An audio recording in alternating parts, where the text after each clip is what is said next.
Learning to drive takes time to get a feel for the steering, brake, and gas pedals.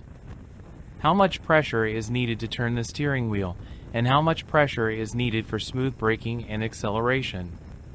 And each car you drive can feel quite different. When making turns, in the beginning, you may experience turning the steering wheel too much or too little.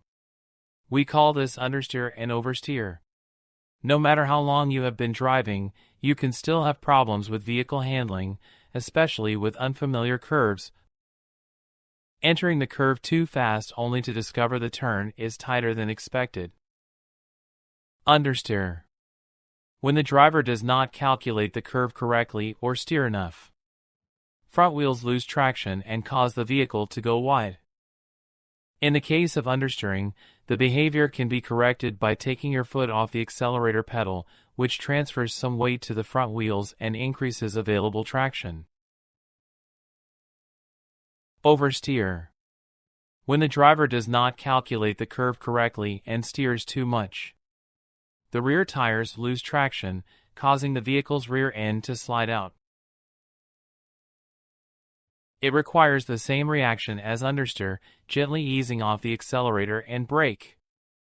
This should help the car recover. Fishtailing. When oversteer is met with a failure to straighten out correctly, you're facing a counter skid. Also known as fishtailing or tank slapping. This is the most commonly known type of skid. Your car might swing back and forth, gaining speed with each swivel. Countersteer. To recover from the fishtail skid, turn into the skid or turn your wheel in the direction you feel your rear wheels sliding. Preventing skids. Obey the speed limit and advisory speed limits on curves and ramps. Recognize dangers up ahead.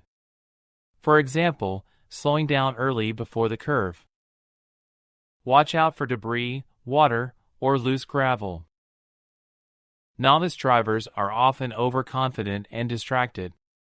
If you are looking down at something or turning your head to talk to a rear passenger and not paying attention, you might be entering a curve resulting in a panic reaction of oversteering and skidding out of control.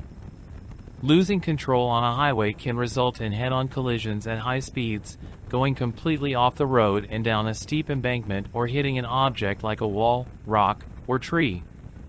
The vehicle may flip over and over, causing occupant ejections. Reading about skids and recovery is only theoretical knowledge. You can visualize to some extent or watch videos. But this is not practical knowledge. A professional driver course in your area can allow you to experience a skid in a controlled, safe environment. The skills learned could save your life and the lives of your passengers and other road users.